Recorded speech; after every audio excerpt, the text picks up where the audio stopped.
Video kali ini aku mau membuat budgeting untuk Mas Manarul Hidayat dengan gaji 3,4 juta.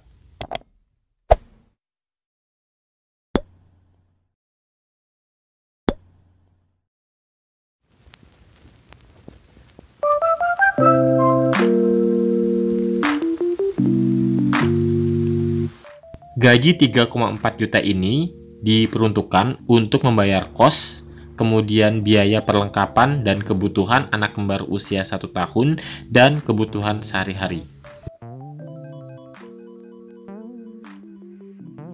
Sebenarnya ada banyak alternatif mengatur budget menuju keuangan yang sehat. Kalau misalnya kita belum cocok dengan satu metode, kita bisa mencoba metode yang lain. Kali ini aku akan mencoba metode 50-30-20 yang dipopulerkan oleh senatron Amerika Serikat Elizabeth Warren. Budgeting 50-30-20 ini menyarankan kita untuk memecah pendapatan bersih bebas pajak menjadi 3 bagian besar, yaitu 50% untuk kebutuhan sehari-hari dan tagihan wajib, 30% untuk hiburan dan keinginan lain, serta 20% untuk tabungan dan investasi. 50% kita mulai dari belanja bahan makanan dan bumbu dapur, alat mandi dan sanitasi, sampai persediaan air galon atau obat-obatan yang dikonsumsi rutin harus dimasukkan dalam perhitungan ini. Sementara 30% dari penghasilan bersih kita bisa gunakan untuk kebutuhan tambahan termasuk hiburan di dalamnya. Jadi siapa bilang budgeting bikin kita nggak bisa menikmati hidup? Dan yang terakhir, kalau senang-senangnya ada jatah, jangan lupa menabung juga dong.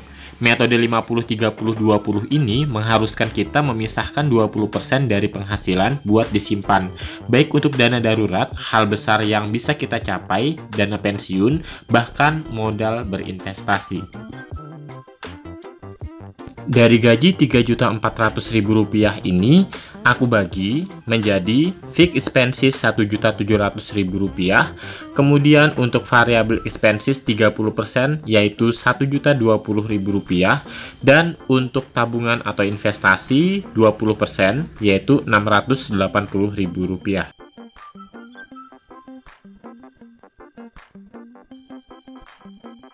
Untuk di bagian fixed expenses atau kebutuhan wajib yang tidak bisa diganggu-gugat ini, aku prioritaskan untuk membayar kos sebesar Rp850.000.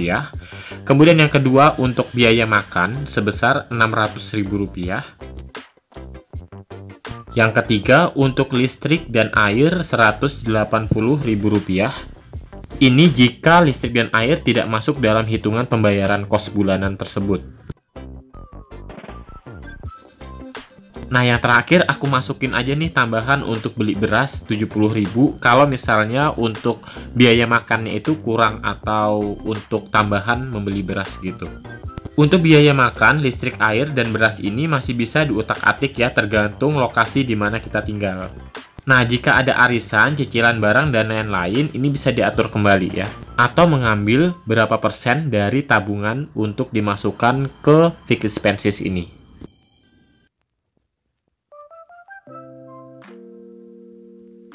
Selanjutnya, variable expenses atau pengeluaran tambahan yang masih bisa berubah.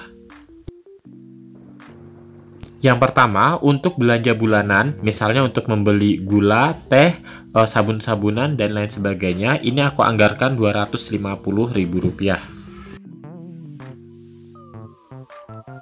Yang kedua, untuk kebutuhan anak seperti membeli pampers atau susu, itu aku anggarkan Rp400.000.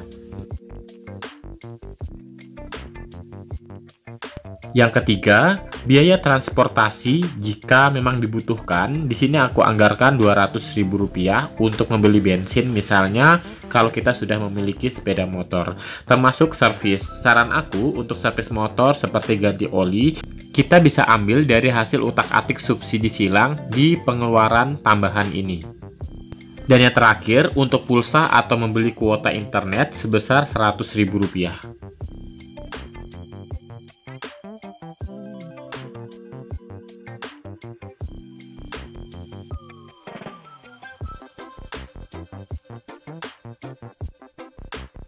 Di sini total variable expenses-nya itu sebesar Rp950.000, masih ada sisa Rp70.000. Saran aku, Rp70.000 ini dijadikan sebagai dana jaga-jaga.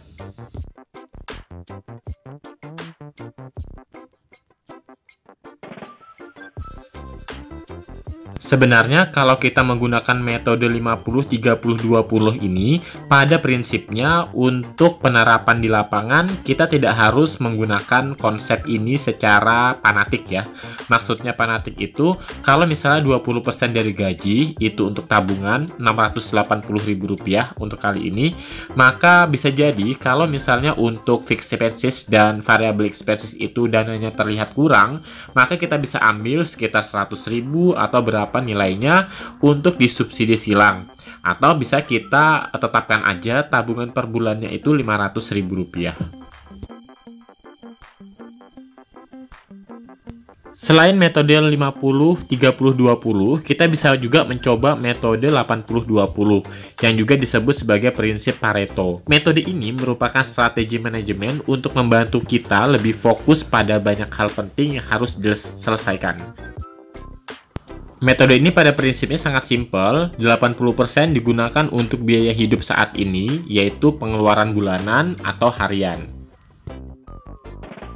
Sementara 20%-nya digunakan untuk tabungan masa depan.